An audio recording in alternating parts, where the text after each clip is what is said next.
बिस्मिल्लाहिर्रहमानिर्रहीम। अस्सलाम वालेकुम। ये आपका अपना डिजिटल प्लेटफॉर्म है। मैं तारिक मतीन हूँ। वल्लाहु खैरुल माकिरीन। अल्लाह सबसे बेहतर तदबीर फरमाने वाला है। अल्लाह की तदबीर तमाम तदाबीर की इमाम है। ये वो पैगाम है जो अपनी वीडियो के आगाज में मैं गुज़श्ता कुछ दिनों से आपके सामने रख रहा हूँ, क्योंकि ये उम्मीद का पैगाम है, उम्मीद से जुड़े रहने का पैगाम है। आप में से ही किसी ने बहुत मोहब्बत के साथ मुझे ये हुक्म दिया फ़ोन करके, और मैं इस पर अमल कर रहा हूँ। अब इस वीडियो के मौज़ूआत की जानिब आगे बढ़ें। आपको ये बताऊं कि 14 मई 2022, 9 मई नहीं कह रहा मैं, 14 मई 2022 को क्या हुआ था, आज उससे कनेक्शन जुड़ रहा है। अभी थोड़ी देर में आपके सामने मैं रखूंगा, लेकिन उससे पहले आपसे दरखास्त है कि इस खाकसार को, इस नाचीज को अगर आपने सब्सक्राइब नहीं किया है तो सब्सक्राइब कीजिए, बेल आइकॉन प्रेस कीजिए ताकि आपको नोटिफिकेशन मिले, लाइक कीजिए, कमेंट कीजिए। और जो लाइक नहीं करते वो तो लाजमन आप बताइए कमेंट करके कि क्यों लाइक नहीं करते। साथ ही अलग न्यूज के लिए भी लाइक कीजिए, सब्सक्राइब कीजिए, कमेंट कीजिए। अलग न्यूज पे खरल साहब ने कमेंट करते हुए कहा था कि हिबा फवाद चौधरी वाले इंटरव्यू में कि ये मैं क्यों कर रहा था बात, और मुझे क्या जरूरत थी, और ये इंटरव्यू करना किसी और जमात का मामला होता तो क्या मैं करता, मौका मिलता तो इंटरव्यू करते। जाहिर है कि ये, और आप कह रहे हैं कि हवा देने वाली बात है। अगर आप इंटरव्यू पूरा सुने तो आपको अंदाजा होगा। अभी जो तनकीद की है आपने, उसका जवाब ये कि ये तनकीद पूरा सुनने की बात करें तो आपको ज्यादा बेहतर अंदाजा हो जाएगा। अब आ जाइए इस वीडियो के मौजूआत की जानिब। मैंने सुबह भी आपको बताया था कि नवाज शरीफ की वजारत उज़्मा का प्लान इस वक्त कुछ बिगड़ा है। It can come again on the track once again, लेकिन अभी बिगड़ा हुआ है। और अब ये नजर आ रहा है कि एक सफा जो हमारे होता है ना, बार बार एक सफा मुस्लिम लीग नून के केस में आजकल हो रहा है, साड़ी गल हो गई है, वो एक सफा जो है वो फट गया। क्यों कहा जा रहा है कि एक सफा फट गया? बहुत अहम खबरें हैं आज की डेवलपमेंट्स हैं, उनके नतीजे में नजर आ रहा है कि एक सफा जो है वो फट गया है।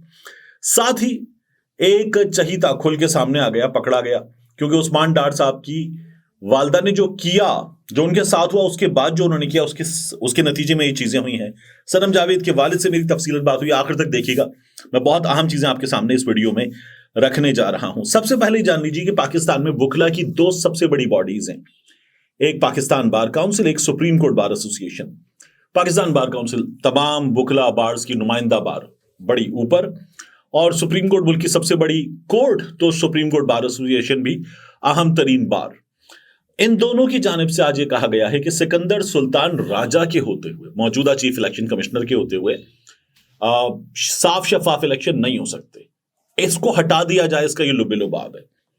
तो अब इसको मुख्तलिफ अंदाज में देखा जा रहा है कि क्यों इस वक्त 8 फरवरी का इलेक्शन, पत्थर पे लकीर, कुछ हो जाए, इलेक्शन आगे नहीं जाएगा, जब ये हो रहा है और चीफ जस्टिस की तरफ से कहा जा रहा है, तो फिर उनके बिल्कुल नीचे जो बार्स हैं वो ये बात कर रही हैं, ये क्यों हो रहा है? बहुत अहम है कि इसको देखा जाए। अब मैं आपको बताऊं कि ये क्यों हो रहा है, इसको किस एंगल से देखा जा रहा है। कि अगर सिकंदर सुल्तान राजा हटते हैं तो इलेक्शन दूर। ये जो इलेक्शन कमीशन पे, सिकंदर सुल्तान राजा पे इस वक्त शुकुक व शुबहात के बादल मंडला रहे हैं, इलेक्शन दूर। और ये तमाम चीजें जो है ये आपको इलेक्शन दूर ले जाती हुई नजर आ रही हैं। पहला सवाल तो यह है पाकिस्तान बार काउंसिल से, सुप्रीम कोर्ट बार एसोसिएशन से, कि सिकंदर सुल्तान राजा जो कुछ कर रहे हैं, क्या वो आज कर रहे हैं? इलेक्शन कमीशन जो कुछ कर रहा है वो आज कर रहा है? पाकिस्तान तहरीक इंसाफ के लोगों के साथ जो कुछ हो रहा है, क्या वो आज हो रहा है? नहीं, वो पहले से हो रहा है। मगर इन लोगों को ये अब नजर आया है, अब जबकि निगरां हुकूमत वैसे ही नाजायज, गैर कानूनी, गैर आईनी, जायदुल मियाद, वो मजीद आगे बढ़ाने की कोशिशें नजर आ रही हैं, तो सिकंदर सुल्तान राजा पे अब एतराज क्यों? अब किसी भी तरह से करके अगर इस पर सभी राजी है कि इलेक्शन हो जाए, तो अब इस पर एतराज क्यों? ये बड़ा अहम है, इसकी टाइमिंग बड़ी अहम है। इस वक्त जब यह एतराज उठाया गया तो लोग इसको देख रहे हैं, दाल में काला है ये क्यों किया गया है? एक दूसरा, कामरान खान साहब ने आज ट्वीट किया, और कामरान खान साहब ने ट्वीट करके कहा कि खुदा का खौफ करो, इलेक्शन के मतवालों, सुप्रीम कोर्ट को मुबारक हो, इलेक्शन के मतवालों को मुबारक हो। 2 दिन में 2600 पॉइंट्स गिर गए। ये पाकिस्तान स्टॉक एक्सचेंज, यानी कराची स्टॉक एक्सचेंज है, PSX, और उसमें एक दिन में कुछ 900 से ज्यादा पॉइंट्स की कमी हो गई, एक दिन में 1600 पॉइंट्स की कमी हो गई। और अक्ल की नाकुन लो, होश करो, ये बातें कामरान खान साहब ने की हैं। और वो ये कह रहे हैं कि ये जो निगरां सेटअप है, ये चलना चाहिए। लोग थर थर कांप रहे हैं कि पीडीएम की हुकूमत आ रही है और कबाड़ा हो रहा है। ये इमरान खान सब बात कर रहे हैं। क्यों? क्या स्टॉक मार्केट पैमाना है मईशत की मजबूती, मईशत का इस्तेहकाम जांचने का? नहीं, यहां पर तो सट्टा होता है और सरमायाकार आता है और सरमायाकार आके मार्केट की सिचुएशन से फायदा उठाता है, पैसा लगाता है। क्विक मनी है, इजी मनी है, जिसको आता है ये गेम वो पैसा निकाल के ले जाता है। बैरूनी सरमायाकार अचानक बड़ी तादाद में आते हैं, पैसा निकाल के जाते हैं। क्या मुल्क के इस वक्त माशी हालात बेहतरीन है? नहीं है। क्या इस वक्त हमारे यहां डॉलर्स की रेल पेल है? नहीं है। क्या हमारे यहां इस वक्त फैक्ट्रीज बूम कर रही हैं? हमारी ट्रेड पाकिस्तान से बाहर, हमारी एक्सपोर्ट्स बूम कर रही हैं? नहीं, ये भी नहीं हो रहा। तो फिर हमारी स्टॉक एक्सचेंज ऊपर कैसे जा रही है? ये सारा का सारा बबल है। इस बबल को फटना था। ये अभी गुज़श्ता कुछ दिनों में 2 बार फटा है, मजीद फटेगा। और ये जो लोगों ने इसमें पैसा बनाया था, करेक्शन आएगी, निकालेंगे जब पैसा तो गिरेगी स्टॉक मार्केट। ये होता है, पहले भी हुआ है, अब भी हो रहा है, आगे भी होगा। ये स्टॉक मार्केट में दुनिया भर की होता है, हमारे यहां हो रहा है। कामरान खान साहब ऐसे देख रहे हैं इसको कि जैसे वाकईतन कोई बहुत बड़ी चीज होने जा रही थी। मतलब स्टॉक मार्केट के ऊपर जाने से क्या गरीब को आटा, चावल, दाल, घी, चीनी सस्ता मिलता है? नहीं मिलता। क्या उसको रोजगार मिलता है? नहीं मिलता। क्या उसके हालात बेहतर हो जाते, उसके बच्चे भूखे नहीं सोते? नहीं होते। ये तो वो फील्ड है कि जिसका मुझे भी, अक्सरियत को पता भी नहीं है कि क्या होता है इस मार्केट में। अब इसको बुनियाद बना के तबाही मच गई का वावेला कर देना, मतलब पाकिस्तान की जीडीपी क्या फर्क पड़ता है, पाकिस्तान की इकोनॉमिक कंडीशन क्या फर्क पड़ता है स्टॉक मार्केट का? इससे बहुत थोड़ा ताल्लुक होता है। बड़े बड़े हाथ अंदर आते हैं, पैसा बनाते हैं, निकल जाते हैं, दैट्स इट। तो इसको इस तरह से प्रेजेंट करना कि ये तबाही मच रही है, गलत है। और जब ये ऊपर जाती तब भी इसको ऐसे प्रेजेंट करना कि वाह वाह वाह, पाकिस्तान के तमाम मसाइल हल हो गए, गलत है। ऐसा होता नहीं है, ये एक्चुअल पिक्चर नहीं है। लेकिन इसको फिर इलेक्शन से जोड़ना, ये कामरान खान साहब इलेक्शन जो है ना, वो मास कम्युनिकेशन के आदमी है, मासेस के लिए होता है, जमहूरी अमल का हिस्सा है। इलेक्शन रोकने से क्या स्टॉक मार्केट ऊपर जाती चली जाएगी? ये निगरां हुकूमत जो कुछ भी नहीं कर पाई। आप देख रहे हैं मुसलसल आज भी चीनी की कीमत में कोई 8 रुपए इजाफे की खबर है। चावल महंगा हो रहा है, आटा महंगा हो रहा है, लोगों की जिंदगी हराम हो रही है। स्टॉक मार्केट का अचार डालना है आम आदमी को, स्टॉक मार्केट ऊपर जा रही है। तो ये अगेन वो ताकतें जो चाहती हैं कि इलेक्शन ना हो, ये उन ताकतों की हिमायत वाला काम है। तो ये काम खुदा के लिए खौफ करें ना, ये आप खौफ करें खुदा के लिए, ये दुरुस्त काम नहीं है। अब आ जाइए दूसरी खबर की जानिब। 14 मई 2022 को क्या हुआ था? हसन डीपीओ जो आज आपको नजर आ रहा है और आकर वीडियो बयान दे रहा है कि उमर डार, उस्मान डार का भाई, उसके हम छापे के सिलसिले में गए थे। तो हुआ क्या देखिए, ये क्यों आया और आज आके डीपीओ बयान दे रहा है वीडियो पे, एक पुलिस ऑफिसर, कि हम तो उमर डार के सिलसिले में गए थे, उमर डार नामजद है, पर्चों में है, इश्तिहारी है, हम उसको गिरफ्तार करने गए थे।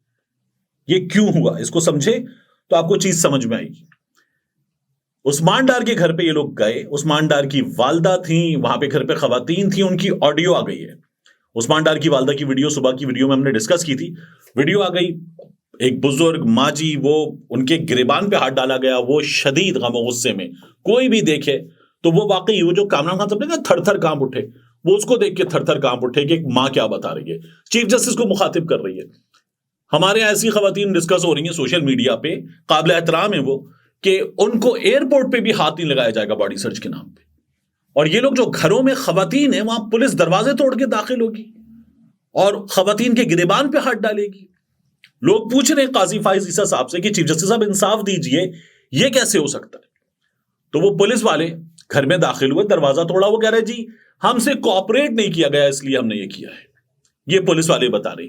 यही जो डीपीओ हैं, मरियम नवाज ने 14 मई 2022 को इस डीपीओ के लिए ट्वीट किया था शाबाश हसन, जब पाकिस्तान तहरीक इंसाफ का जलसा इन मौसूफ ने होने नहीं दिया था। फिर इनकी डार बरादरान की फैक्ट्री में जलसा हुआ था, आखिर वक्त पे इंतजाम किए गए थे। मरियम नवाज ने इनका नाम लेकर शाबाश हसन ट्वीट किया था। अब इन्होंने ये काम किया है। आप देखें तो आपको खुरा अक्सर चीजों के पीछे नून लीग का मिलता है। जो काम हो रहे हैं अक्सरियत से चीजों के पीछे नून लीग का खुरा मिलता है। ख्वाजा आसिफ साहब को इसीलिए बार बार मुखातिब किया जा रहा है। और अब लोग कह रहे हैं कि इसके बाद ख्वाजा आसिफ साहब का मुकाबला जीतना तकरीबन नामुमकिन है। समीना पाशा साहिबा ने तो ट्वीट किया कि अगर ख्वाजा साहब ये कह रहे हैं कि ये मेरी तरबियत नहीं है, मैं हमले नहीं करवाता मुखालिफिन के घरों पर, मैं जमहूरी आदमी हूं, मैं इंतकामी सियासत नहीं करता, तो उन्होंने कहा कि ख्वाजा साहब इससे बेहतर काम यह है कि आप खुद जाएं, उनसे कहें कि जी अगर आपको कोई शिकायत है आ जाएं, मेरे साथ आ जाएं, हम गाड़ियां लेकर आएं, आप भी एक गाड़ी में बैठे मेरे साथ बैठ जाएं, आप मेरी बड़ी हैं, और जाके उनके कागजात नामजदगी ख्वाजा साहब आप जमा करवाएं, आप उनके कागजात नामजदगी जमा करवाएं, इलेक्शन बेहतरीन मुकाबला होगा, आपकी भी थोड़ी सी जो सियासी हैसियत कमजोर हो रही है वो जरा सी बेहतर हो जाएगी, अखलाकी पोजीशन बेहतर हो जाएगी, उनको लेकर जाएं और उनके कागजात नामजदगी अब आप जमा करवा दें। वगरना आपकी, अगर ये आप नहीं है, गैर सियासी कुव्वतें हैं, तो आपकी तो ऐसी की तैसी होती रहेगी। तो इसलिए ये जो खुरा मिल रहा है मुस्लिम लीग नून तक, आप लोगों तक, ये शायद आपकी बचत हो जाए, वगरना बचत होना तो बहुत ही मुश्किल काम है। तो चूंकि ख्वाजा आसिफ साहब के मुकाबले में उन पे इल्जाम लगाते हुए उस्मान डार की वालदा गई पहले वीडियो लेकर, फिर इन्होंने वो ऑडियो 4-5 मिनट की जारी कर दी जिसमें खवातीन की बहस हो रही है, पुलिस बाहर से दरवाजा तोड़ने की कोशिश कर रही है, एक बच्चे को भी इन्होंने मारा पीटा है, छोटे से बच्चे को। तो वो जब सब कुछ किया है और वो सोशल मीडिया पे वायरल हुआ, उसके बाद ये हसन पुलिस वाले जो डीपीओ साहब हैं ये सामने आए कि जी हम इसलिए गए थे, वरना उससे पहले नहीं आए थे। जब इन्होंने देखा कि इस फैमिली ने ये कर दिया तो फिर इनको आकर ये बयान देना पड़ा, वरना ये बयान ना देते। अब ये कह रहे हैं जी उमर डार के लिए गए थे आप। तो अगर आपको ये लगता है कि पाकिस्तान में कोई शख्स मतलूब है और उसके साथ ये सुलूक होना है, तो मेरा सवाल यह है कि नवाज शरीफ ने लंदन में बैठ के कहा था जनरल बाजवा जिम्मेदार आप, जनरल फैज हमीद जिम्मेदार आप, और तमाम इल्जामात लगाए थे, नवाज शरीफ के भाई को उठा लेते, उस वक्त तो शहबाज शरीफ हुकूमत में भी नहीं था, उठा लेते, घर से जाके किसी और को उठा लेते, छापे मारते, करते कार्रवाइयां। शहबाज शरीफ की गिरफ्तारी के लिए गए थे इमरान खान की हुकूमत में, नहीं मिला था, 1.5 दिन गायब रहा था शहबाज शरीफ, उठाते, घर का दरवाजा तोड़ते, अंदर घुसते, बाहर खड़े रहते, अल्लामा इकबाल के अशार पढ़ते हैं हमारे कानून नाफिज करने वाले इदारों के अहलकार, नैब वाले नहीं किया था ये काम, तो तब करते, तब नहीं किया। अब जब आप कर रहे हैं तो फिर आप पे सवाल उठेगा कि एक जानिब आपको कोई ना मिले तो आप वापस आ जाते, दूसरी जानिब ना मिले तो घर के दरवाजे तोड़ते, खवातीन के गिरेबान पे हाथ डालते, शर्म से आ रही इंसान, और फिर इस तरह के बयानात देते। आप देखिए ये सारी की सारी चीजें ना एक ही जानिब जाती हुई नजर आ रही हैं आपको। इलेक्शन में एक ही जमात के लोग निशाना बनते हुए। सनम जावेद के वालिद साहब मेरी तफसीली बात हुई, उन्होंने कहा कि मैं सनम के कागजात पे दस्तखत के लिए सब मारा बारा फिर रहा हूं, जेल हुक्काम से राब्ता किया, उन्होंने कहा जी एटीसी से राब्ता करें, मैं एटीसी गया, उन्होंने कहा जी महकमा दाखिला से राब्ता करें, मैं महकमा दाखिला के एक दफ्तर, दूसरा दफ्तर, एडिशनल सेक्रेटरी, कहेंगे मैं घूमता जा रहा हूं। और फिर जब मेरी बात हुई, उन्होंने कहा अभी भी मैं एक दफ्तर के बाहर 2 घंटे से बैठा हूं, इनका ख्याल था कि 2 घंटे बिठाएंगे मुझे तो फिर मैं तंग आके चला जाऊंगा, कहेंगे नहीं मैं बैठा हूं, मैं बैठा रहूंगा, मैं कागजात लेकर जाऊंगा, मैं इनसे दस्तखत करवाने की परमिशन लेकर जाऊंगा, मुझे जितना तंग करे मुझे फर्क नहीं पड़ता। उन्होंने ये बताया कि उनसे सरकारी हुकाम ये कह रहे हैं कि हाँ जी क्या करना है आपको, उन्होंने कहा जी पेपर अपनी बेटी के, उन्होंने कहा कौन सा हल्के से आपकी बेटी इलेक्शन लड़ेगी, पीपी 150 से, उन्होंने कहा वहां से तो मरियम लड़ी, आपकी बेटी वहां से क्यों लड़ेगी। अच्छा हमें मशवरा करने दें, मतलब क्यों मशवरा करना है, मरियम इलेक्शन लड़ रही है, आप सरकारी मुलाजिम है, आपसे मतलब आपको क्या है कि आप वहां पे मशवरा करेंगे। कोई भी लड़े मरियम के मुकाबले में इलेक्शन, सनम जावेद लड़े, तैयबा राजा लड़े, बिलावल भुट्टो की बहन लड़े, बिलावल भुट्टो लड़ ले, आपसे मतलब। ये जमहूरियत है ना, तो जमहूरियत में आपसे मतलब भाई, आप सरकारी मुलाजिम अपना काम करें।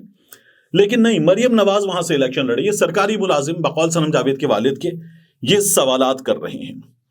अब आपको क्या नजर आता है, मियां इबाद फारूक जिनका बेटा अम्मार, वो इंतहाई तकलीफदेह हालात में चला गया दुनिया से, वो बहुत तकलीफदेह खबर थी, अब उनके घर पे छापा मार दिया। मतलब यार मियां इबाद फारूक गिरफ्तार है, उस घर में एक मैयत हो चुकी है, वहां के हालात खराब हैं, उनके घर में एक बुजुर्ग की भी अभी रिसेंटली डेथ हुई है, वहां पुलिस बार बार पहुंच रही है। अब क्या लेने जा रहे हो भाई, जो मतलूब है चलो ठीक है, वहां तो मर्डर नहीं था, ये जो मतलूब है ये आपके पास है, फिर घरों पे छापे मार रही है पुलिस। तो मियां इबाद फारूक के घर से चूंकि कागजात नामजदगी जमा करवाए गए हैं तो वहां पे छापे मारे जाएंगे। फिर पीपीएससी तहसील शाहपुर इफ्तिखार हुसैन गोंदल, इन्होंने ऐलान कर दिया दस्तबरदारी का कि मैं इलेक्शन नहीं लड़ रहा। ये पहले से आ रहा था कि जब इलेक्शन शुरू हो रहे होंगे पाकिस्तान तहरीक इंसाफ के लोग कहेंगे जी मैं इलेक्शन नहीं लड़ता, मेरा फैसला है, जी मैं दस्तबरदार होने का ऐलान करता हूं, मेरा फैसला है। ये लाइन चलेगी, पाकिस्तान तहरीक इंसाफ के लोग आखिर में दस्तबरदार होते हुए नजर आएंगे। अगर पाकिस्तान तहरीक इंसाफ कहती ना हमारा प्लान बी तैयार है, तो उधर भी प्लान बी तैयार है। ये शुरू हो गया है। लोधरा से शफीक आरई ने कह दिया कि जी मैं भी इलेक्शन नहीं लड़ रहा, वो भी छोड़ के बैठ गया, दस्तबरदारी का ऐलान कर दिया, रुकने कौमी असेंबली रह चुके हैं। तो ये हालात है, इन हालात में चीजें आपको और बिगड़ती हुई नजर आएंगी। आखिर में आहद चीमा का मामला, इलेक्शन कमीशन ने हुक्म दे दिया है कि ये जो साबिक ब्यूरोक्रेट आहद चीमा है, निगरां हुकूमत में एक अदद वजीर के बराबर ओहदे पर या शायद वजीर ही हैं, उस पर बराजमान है, और ये शहबाज शरीफ काबीना का भी हिस्सा थे अभी, तो इनको ओहदे से हटा दिया जाए, क्योंकि एस्टैब्लिशमेंट डिवीजन की वजारत इनके पास है और ये इलेक्शन पे असरअंदाज हो सकते हैं। मतलब बड़ी जल्दी ख्याल आ गया इलेक्शन पे असरअंदाज हो सकते हैं। आप इस्लामाबाद के आईजी को, इस्लामाबाद के डिप्टी कमिश्नर को हटाने का हुक्म दे चुके थे, हटाया गया? नहीं हटाया गया। अब वही लोग इलेक्शन कराने के जिम्मेदार हैं। आहद चीमा को हटा दो। दाल में काला क्या है मैं आपको बता देता हूं। रऊफ कलासरा साहब ने 2 रोज पहले यह बताया था कि आहद चीमा ने अपनी जायदाद की तफसीलात इलेक्शन कमीशन को जमा करानी थी, नहीं करवाई। वो जो सबने जमा करवाई थी, जिनमें शमशाद अख्तर साहिबा का हमें पता चला था कि कराची में अरबों की जायदाद वगैरह है, काकड़ साहब की बड़े, और सरफराज बुगटी, इनके पास भी बड़े ठीक ठाक तादाद में जानवर वगैरह हैं, असासे हैं, ये सब कुछ हमें पता चला था।